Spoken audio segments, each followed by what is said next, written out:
इस बजट ने और घटा दिया। सिर्फ 44 दिन का काम इस योजना में हम मजदूर को देना चाहते हैं। तो फिर रोजगार के लिए भी आपने देखा बजट में कोई ऐसी घोषणा नहीं कि नौजवानों को उम्मीद मिल सके। और किसानों के लिए मोर क्रॉप पर ड्रॉप जो एक नई योजना प्रधानमंत्री ने चालू की थी, पिछले साल का बजट 4000, इस साल का बजट 2000 करोड़, आधा कर दिया। तमाम ऐसी योजनाएं हैं, पीएम फसल बीमा योजना, उसका बजट घटा दिया। तो ये संकेत है कि सरकार चाहे केंद्र की हो चाहे यूपी की हो, और ये एक फ्रेज को यूज करते हैं टर्मिनोलॉजी को, डबल इंजन सरकार। ये डबल इंजन की मार पड़ रही है किसान पर और नौजवान पर। तो आज कैराना की इस धरती पर हम लोग साथ मिलके आए हैं एक संदेश देने। जिन्ना, औरंगजेब, पाकिस्तान के मुद्दों पर जो लोग चुनाव लड़ रहे हैं उनको बहुत भारी शिकस्त मिलने वाली है और नौजवान और किसान की जीत होने वाली है। धन्यवाद।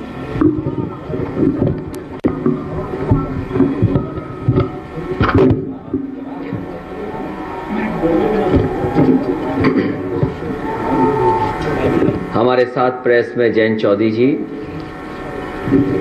और दोनों दलों के जिलाध्यक्ष, आरएलडी के जिलाध्यक्ष मुकेश सैनी जी, समाजवादी पार्टी के जिलाध्यक्ष अशोक, और हमारे साथ तीनों प्रत्याशी जो गठबंधन के वो मौजूद हैं। मैं सबसे पहले यहाँ के तमाम स्वतंत्रता सेनानी जिनके संघर्षों से और जिनको आज भी हम लोग याद करते हैं, मैं उनको प्रणाम करता हूँ।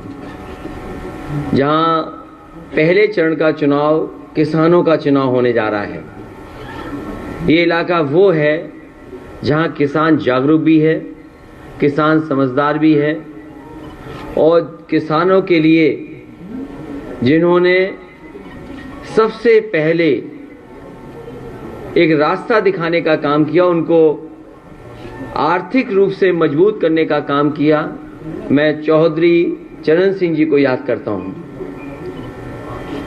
उनका लगातार अपने जीवन में जो प्रयास रहा, उनका लगातार जो संघर्ष रहा, उससे आज किसान जागरूक है। जहां चुनाव होने जा रहा है, ये भाईचारा बनाम भारतीय जनता पार्टी चुनाव है। ये चुनाव भाईचारा बनाम भारतीय जनता पार्टी चुनाव इसलिए मैं कहता हूं कि आज उत्तर प्रदेश के किसान, नौजवान, व्यापारी, हर वर्ग के लोग नेगेटिव पॉलिटिक्स को हटाना चाहते हैं।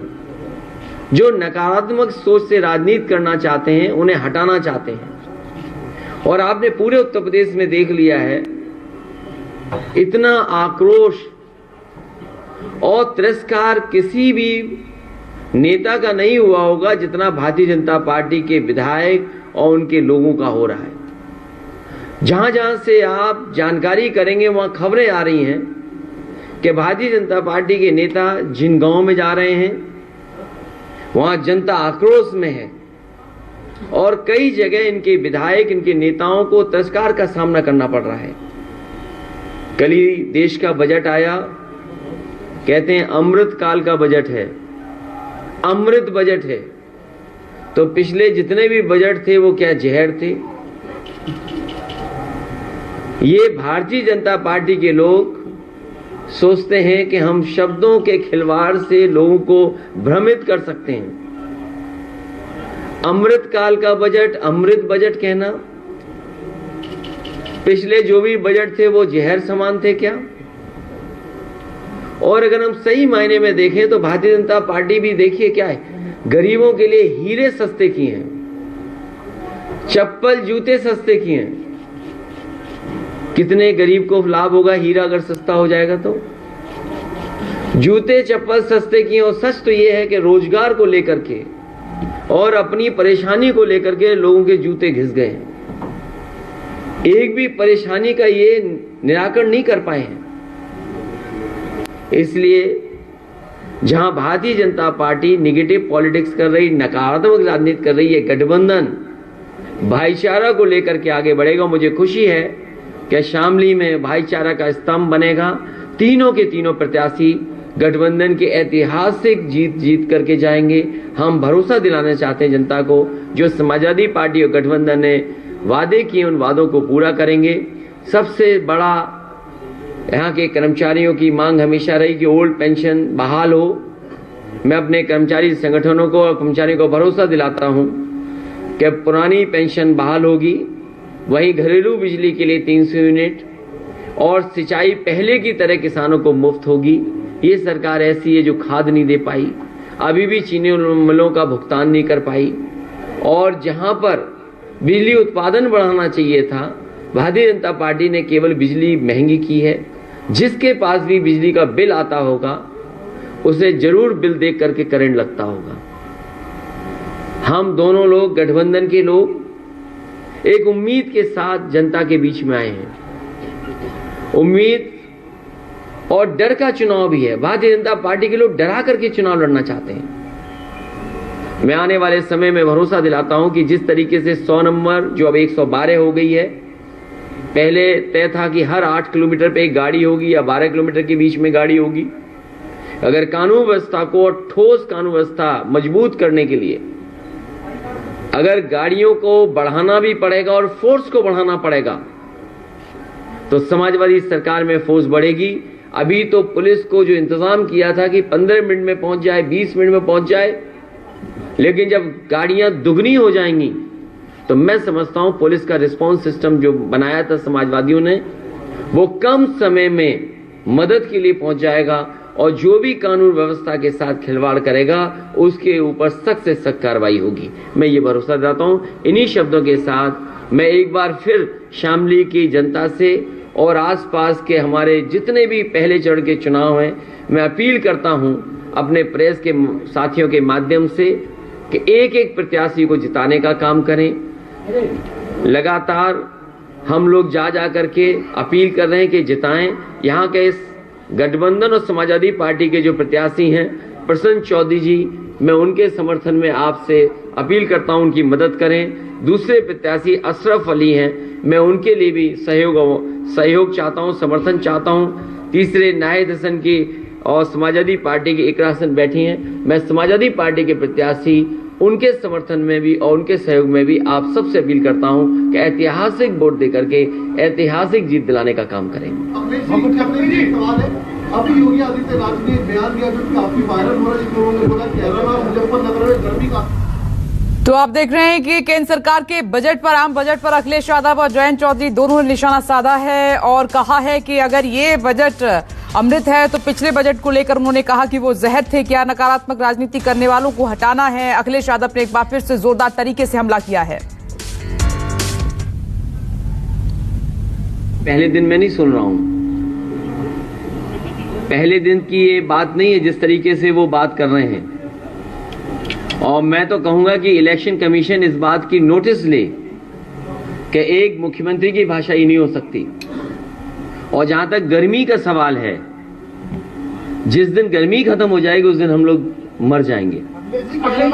जितने भी हम लोग बैठे हैं, अगर गर्म खून हमारे अंदर नहीं बहे तो हम जिंदा क्या रहेंगे। लेकिन जहां तक सवाल मुख्यमंत्री जी का है, उनका एफिडेविट देखिए, कितनी धाराएं उनके ऊपर थी। भारतीय जनता पार्टी सोच रही है कि गलती तो नहीं करती उन्हें मुख्यमंत्री बना करके। तो ये जो मुख्यमंत्री जी के अंदर गर्मी आ रही है, वो इसलिए गर्मी आ रही है कि ये टिकट जगह जगह मांग रहे थे, इनकी मनपसंद टिकट उन्हें नहीं मिली, उन्हें वापस उन्हें घर भेज दिया गया है। प्रधानमंत्री जी ने इन्हें पैदल पैदल चलाया। जो पैदल पैदल चल रहे हैं वो बेदल हैं। कभी मुख्यमंत्री से पूछेगा उनका दल कौन सा है, क्या वो भारतीय जनता पार्टी के सदस्य हैं। और भारतीय जनता पार्टी ने तय किया है कि जिस तरीके से इन्हें पैदल पैदल चलाया, आने वाले समय में इनको कुछ मिलने वाला नहीं है, इसलिए इनकी भाषा बदल गई है। और जब से गठबंधन के लोग और गठबंधन के लोगों को समर्थन मिला है, इनके चेहरे पर तोते उड़ गए।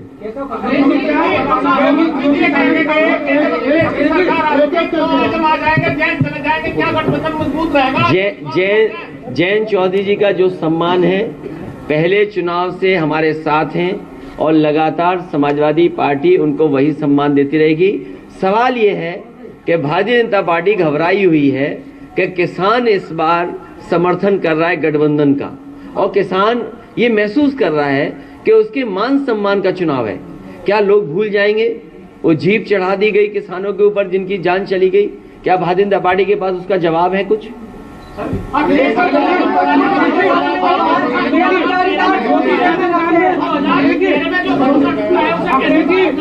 इसीलिए मैंने कहा ये चुनाव भाईचारा बनाम भारतीय जनता पार्टी है। भारतीय जनता पार्टी की नकारात्मक राजनीति है, उनके हर भाषण में नकारात्मक देखोगे आप, लेकिन इस गठबंधन के साथ उम्मीद है कि किसानों की सिंचाई माफ होगी, हमारे कर्मचारियों को पुरानी पेंशन बहाल होगी और बिजली घरेलू माफ होगी, किसानों का 15 दिन में भुगतान होगा। मुझे याद है जिस समय संकट था, पेमेंट नहीं हो पा रहा था, बजट से पैसा दिया गया था, 2000 करोड़ रुपया किसानों को बांटा गया था। आने वाले समय में तय किया है कि चाहे फार्मर्स कॉर्पस फंड बनाना पड़े, फार्मर्स के लिए कहीं से फंड अलग से रखा जाए जिससे कि किसानों को धरना न देना पड़े, ये व्यवस्था लाने का काम समाजवादी लोग करेंगे।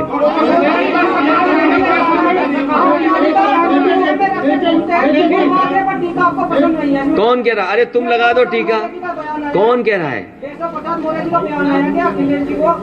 मैं तो कहूंगा केशव प्रसाद जी आए, हमें जीत का टीका लगा दें आके।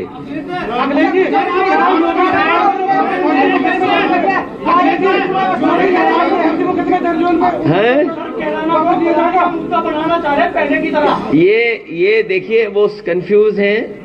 जब से हमारी और जयंत चौधरी जी की केमिस्ट्री बेहतर हुई है, और केमिस्ट्री को हिंदी में कहते हैं रसायन, और जो लोग पलायन की बात कर रहे हैं उनका राजनीतिक पलायन उत्तर प्रदेश से होने जा रहा है। ये भाईचारा का चुनाव होने जा रहा है। सब एकता पसंद कर रहे हैं, गंगा जमुनी तहजीब को पसंद कर रहे हैं। केवल भारतीय जनता पार्टी को अपनी उपलब्धियां न बतानी पड़ जाएं, इसलिए जानबूझ करके जनता को भ्रमित कर रहे हैं।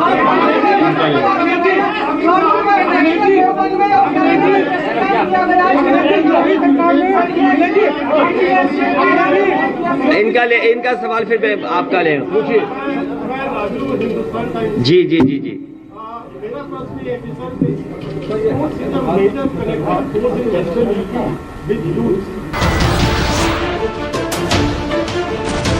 नमस्कार, मैं हूं मानक गुप्ता।